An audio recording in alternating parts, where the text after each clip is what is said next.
All right, hey guys. So you're moving on to your next project. It's a layers Photoshop project. It'll probably take you a couple class periods. But basically, what you're going to be doing is using the layers function in Photoshop. You are going to kind of layer on top of each other 6 different cutouts or 6 photos, and try and make it into one believable image.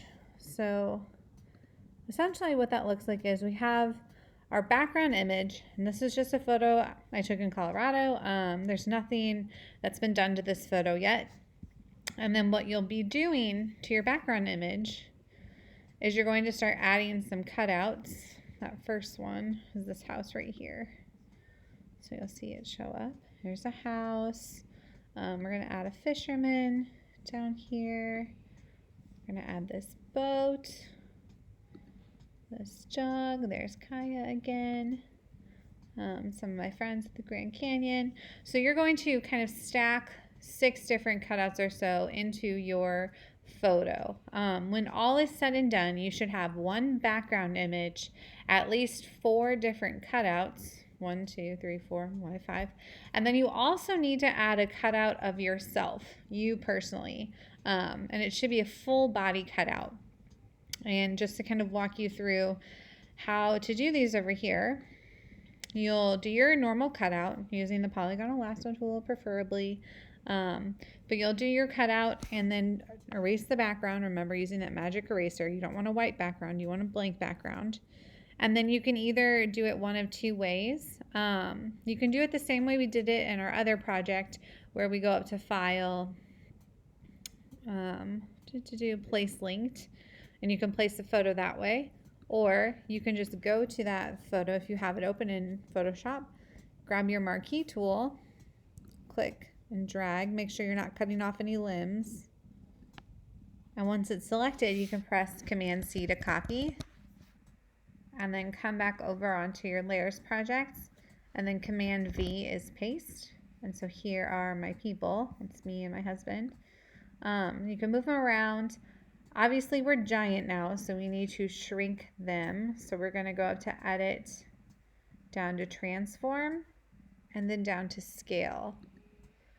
And that's going to allow me to shrink my people down to a believable size, because that's kind of our goal here. Is you want to keep things in the right perspective. People should be believable where they're placed and how large and that kind of thing.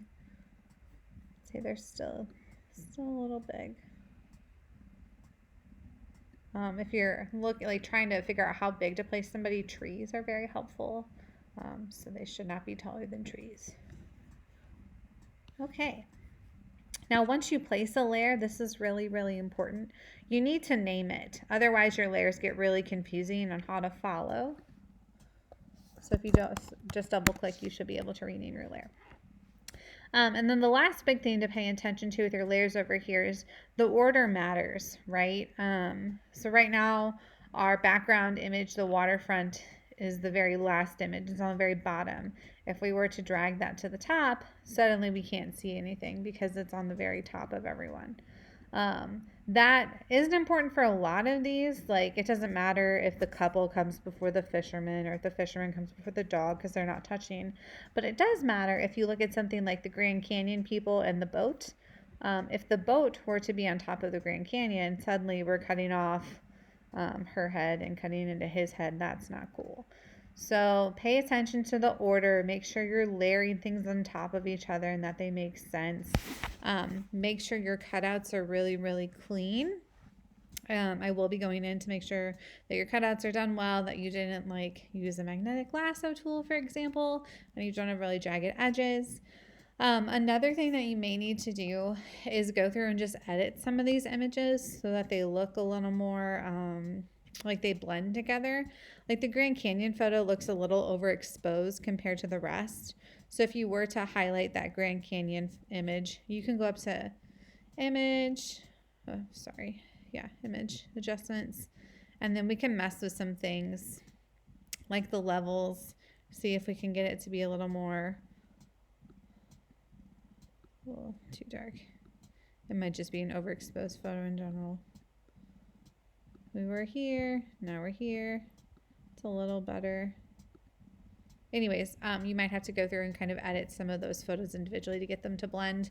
If you looked at the boat, or the shadow to the boat rather, here, let me turn this off. You can see that I brought the shadow along with the boat, like the reflection that the boat has in the water, because I thought that was helpful.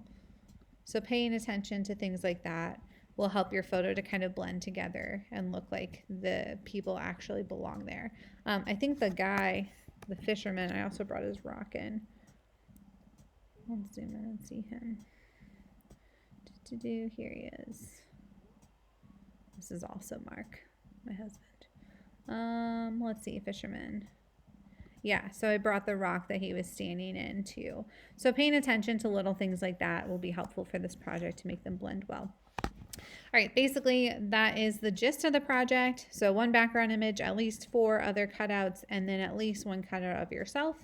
If you wanted to make the 4 cutouts all cutouts of you, that's totally fine. Like, have fun with this. That's cool.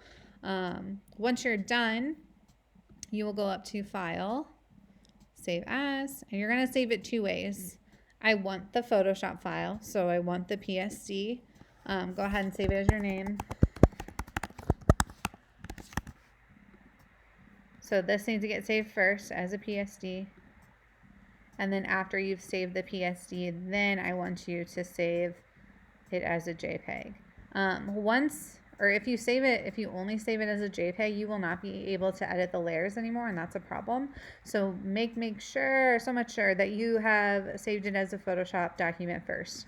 Once you've done that, you can save it as a JPEG. We're really only saving it as a JPEG so that they're easier to look at as a class. Just because the Photoshop files kind of take longer for me to open, but I will be looking at the Photoshop files to make sure that you have labeled all of your layers correctly, logically, whatever way that helps you helps you to remember like what's what is fine. Like, I'm not looking for any fancy labeling system here. But that is the gist of the project. Do read through this, the explanation. If you want to use some photos, I've linked a folder just with some images that I've taken over the years that you're welcome to use. Like, we don't have to worry about copyright or anything like that. So you're welcome to mess with any of these images. You're welcome to bring in any photos that you've taken. Your smartphones are more than capable of taking good photos that we can use for a project like this. If you want to snag some photos off the internet, you can do that with up to 2 photos. Just make sure that they're high resolution and realistic. Anything else you want to talk about? No watermarks, 4 cutouts, label your layers. Great. Okay, that is the gist of the project. You will have all of this week, I guess, to work on it. You'll have class Tuesday and Thursday to work on it, and then we will look at them together the week after.